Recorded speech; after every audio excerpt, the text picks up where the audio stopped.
How we doing? How we doing? Listen, I get it. You're making the big move to Denver by yourself. You need to figure out, where am I going to live? What works for someone living by themselves, single, alone? Well, I'm here to give you the 5 worst places around Denver to live alone. Let's get it.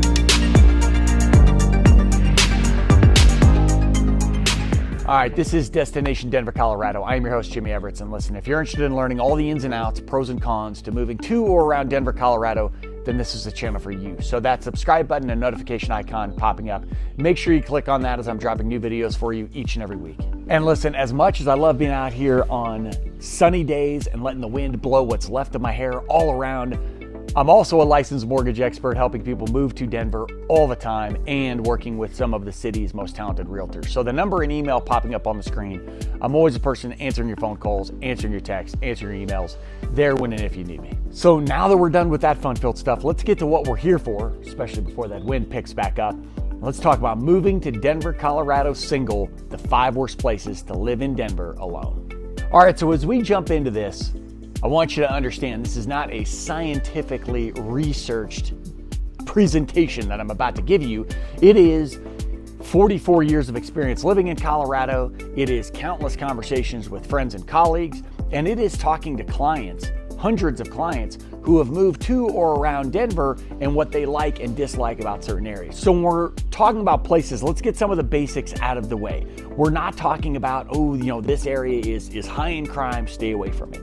We're not talking about, oh, this specific area is super expensive and it's going to outprice someone who is alone. We're going to cover some of those things, obviously, but that's not the basis. The basis is the enjoyment factor and the sustainability, both from a cost of living and that enjoyment factor of living in a specific part of town.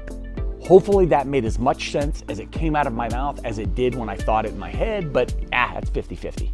So the first city on our list today is Commerce City. Now, I will say this, Commerce City had, probably 5, closer to 10 years ago, had a pretty bad rap, and you'll see in a lot of the B-roll, Commerce City is, in many ways, still a commercial and an industrial area. There's a lot of work done out there. So again, going back about 10 years ago, there wasn't a whole lot that made you think, oh yes, I want to move to Commerce City. It was kind of one of those areas that if you're from Denver and somebody said they lived in Commerce City, you were like, oh, okay. Well, now there are a lot of new developments, brand new houses, brand new schools, roads, police stations, fire departments, all of those things. It has become one of the more popular places for people looking for their first home. Now, Commerce City, when I talk to my clients, when I talk to my friends and colleagues, the big thing was the family vibe. There's a lot of parks, and I mentioned, new schools, new communities. The other thing that goes with that is the cost associated. So the average rent in Commerce City is just below $1,300. The median home price is right at $320K as of the making of this video. Owners outweigh renters, about 74% ownership to 26% rental. So you see people moving there for kind of that long-term sustainability. The other factor that makes Commerce City a downer as far as our list goes is the fact that the cost of living out there, specific to property taxes. Property taxes can be very high in Commerce City. So if you're moving to Denver, you're gonna live here alone, and especially if you're thinking about buying a house, be prepared to make a higher monthly payment because the property taxes tend to be higher. And as the wind blows my hair all over the place, be prepared, this is gonna be a reoccurring theme in this video, but Commerce City is also out there. It has a distance from Denver. So Commerce City wraps around a wildlife refuge. Geographically, it's a very large area. So there's portions of Commerce City in which you can be down into the city in a reasonable amount of time. And there's other areas of Commerce City where you're gonna be a good 30+ minute drive to get anywhere. So unless a lot of your friends, a lot of the people you're hanging out with are near you in Commerce City, be prepared. You're gonna have a drive before you can get to them. All right, so number 2 on our list is Northglenn. So coincidentally and kind of humorously, Northglenn was first mentioned to me by a good buddy of mine, someone I grew up with in Lakewood, because he's a police officer there. Don't worry, we're not gonna name him, but So the thing about Northglenn is that it's a pretty small town-ish. There's about 38,000 people there. Average rent runs around $13.75, so you're paying, I don't want to say a premium compared to Denver, but you're paying for living, about 25, 30 minutes outside of the city. Northglenn also doesn't have a whole lot of nightlife. Now you can pop over to Thornton, you can head over to Westminster, but Northglenn as a whole, not a whole lot. And again, we're not saying that families are bad. We're not saying that that's not a good thing. But when you're moving somewhere single, moving somewhere alone, you look at the community, Northglenn is very family oriented. One of the more popular spots in Northglenn is a place called Boondocks, where you can play miniature golf and you can drive go-karts. You can play laser tag. So, if that's your vibe, moving here by yourself, by all means, hit me up. I'll play some laser tag with you. I like that stuff. Now, in its defense, Northglenn has an ownership to rent ratio of about 54% ownership to 46% rental. There are lots of rental options, and the median home price in that community is about $298,000. So you're looking at a lot of condos for sale, townhomes, things of that nature. And as far as getting into town from Northglenn, you've got about a 25 to 30 minute drive, maybe 20 if you're a speeder like I am. That's why I remind you, got a couple cop buddies in Northglenn. Not that they can get you out of tickets, but just for reference point. Number 3 on our list is the Southlands area of Aurora. So there's going to be a lot of parts of Aurora that are going to be popular, especially for someone moving here by themselves, someone single, needing to afford life alone. There's a lot of cost of living advantages and expense advantages for Aurora. And the Southlands is going to be one of those areas. The cost to live there is going to be strong. When we talk about where you want to live and how close you are to things, Southlands is one of those places, geographically speaking, where you are. Again, I use the phrase very scientific. It's out there. So you're out on E470. E470 kind of wraps southeast out of Denver, and so out there you're going to see a lot of new built communities. You're going to see again a lot of parks, a lot of trails, a lot of bikes, a lot of things that you may enjoy. But when you talk about quick access to getting down into Denver or to go to some of the hotter spots for your evening events, your concerts, your sporting events, your shows, you're going to be a ways out. You're going to be a good 30-minute drive. And if you're talking about Lyfts and Ubers, I don't know how realistic, again, for you that's going to be from an expense standpoint. And as far as public transportation, at this point, still a challenge being out there. Now, the Southlands has a pretty nice outlet. There's some shops, there's some restaurants, there's things to do. And you are also really close to Aurora Reservoir, which is one of the cooler reservoirs and one of the cooler parks to check out. So again, pros and cons, but if you're looking to be kind of in the heart of things, you can't get much farther away than the Southlands of Aurora. So in the Southlands right now, ownership outweighs renters about 60 to 40. Now it's tough to, again, 60 owner, 40 rental. Now it's a little tough to get concise on that. Most data is going to be covering Aurora as a whole. I tried to drill that in.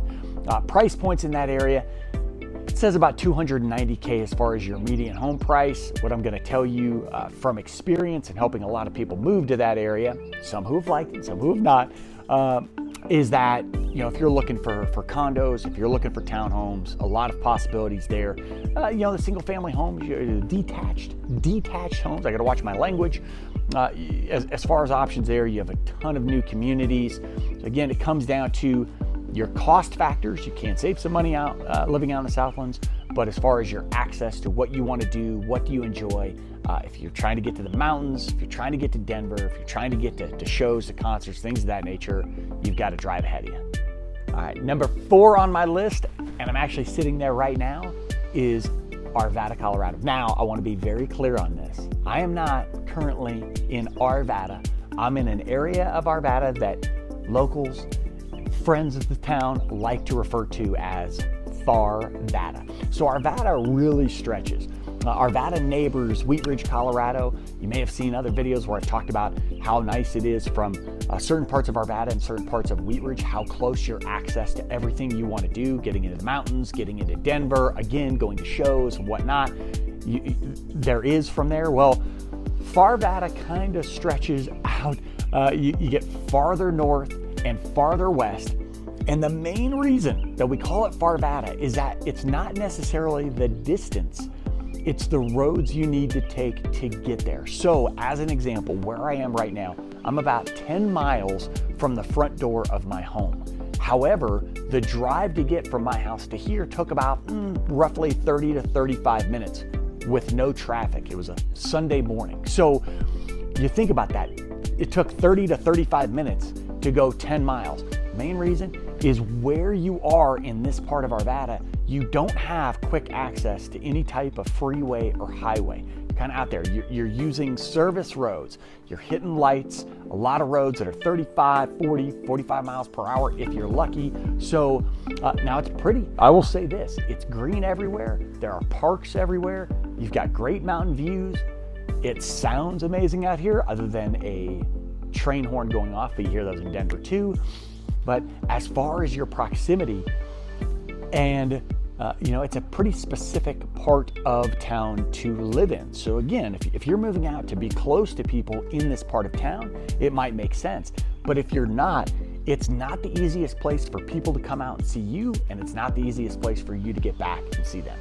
I will say this about Farvada, they do have some very cute squirrels who like to just kind of come up and check me out, figure out what I'm doing. I think one of them wants a drink of my coffee. I might share it with them because I could use some company, but it can get lonely making these videos. I kid. Now, as you can imagine, I mean, you're in the suburbs here. So ownership outweighs rental. It's about 76 ownership, 24% rent. Now, again, when we talk about data, a lot of the data that I'm seeing is based on all of Arvada. And so I've had to go to some colleagues, friends, and really drill that down to specific locations. Again, if you're into parks, if you're into nature, fresh air, quiet, Farvada is going to be a great place for you. And there's such a big difference because one of my favorite parts of town is Old Town Arvada. That's in the southeast, if I can get my words to go, the southeast part of Arvada. Old Town Arvada is one of the more popular parts of Denver and suburbs in general. There's a lot to do. There's restaurants, bars, cafes, places to meet people. So you are within, let's say, 15 to 20 minutes of that. If that's reasonable to you, then so is Farvada. I'm just gonna keep saying that because I love it. Now, rent out here is gonna run you roughly $13.50 on average. That's again for one bedrooms whenever we talk about that, and median home prices sat at $385,000 as of the making of this video. All right, and number 5 on the list, and I'm gonna admit right now that I am completely cheating on this because it really depends on, I don't know, the stage of life you're in, your personal situation. I mean, I suppose as everything does, but number 5 is Highlands Ranch. Why do I say I'm cheating? Well, depending on who I spoke to, depending on whose brain I was picking, Highlands Ranch ranked on several people's list as far as the worst place to live if you're single or living alone. But for a lot of other people, it was one of the best places that you could live if you were single and living alone. So Highlands Ranch, you need to think of it as like the original planned development of Denver. It's 22,000 acres in Douglas County, and they decided back basically in the 90s when I was still a young man that they were going to build this community, new homes and schools and restaurants, and basically this community in which you don't have to leave. It's all here. And when you think about like pristine suburbs, where people just want to go for a nice house and quiet, and they don't want to have to leave that area, Highlands Ranch was that genuinely first planned idea for that. So at certain stages of life, you might hear that and go, that sounds a little too quiet for me. Again, yes, you're a drive. You're about 30 minutes from downtown. You're gonna hear that as a reoccurring theme, and no, the worst place is not just based on distance. But Highlands Ranch is also 80% ownership. It's one of the pricier places that you are going to live. Rents tend to be higher. Median home prices tend to be higher. And you see a lot of community-based things. It's one of the most desired places for families or people looking to start a family or groups of people to move if they're not family.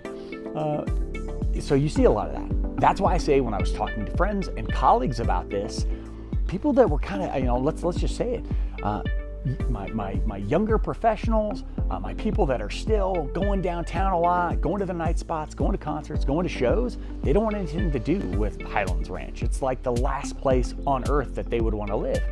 However, when I talk to people, closer to my age, maybe people who have been through, long relationships, or they're separated, people who might be, single parents, they might be just in a different phase of life. Maybe they want to meet more mature people. I want to be careful in my phrasing here. Highlands Ranch became a popular spot for them. So depending on where you are, again, stumble with my words, depending on where you are in life, Highlands Ranch may be at the bottom of your list of places you would want to consider, or it may be at the top. Now be prepared to pay for it. Average rent in Highlands Ranch, it's over $1,900 a month. Average home price, median, $468,000. Now, you ask somebody if you can buy a house in Highlands Ranch for $468,000, you're probably going to get some weird looks, because chances are that median number is going to include a lot of smaller condos and townhomes and things that bring that number down. Again, not the average, the middle, but still. And a thing to keep in mind when you talk about living by yourself is the fact that Highlands Ranch, on average, has a 17% higher cost of living than the Denver average. So listen, I get it. Making the decision, planning a move by yourself, affordability, enjoying life, living by yourself, what parts of town are going to work for you.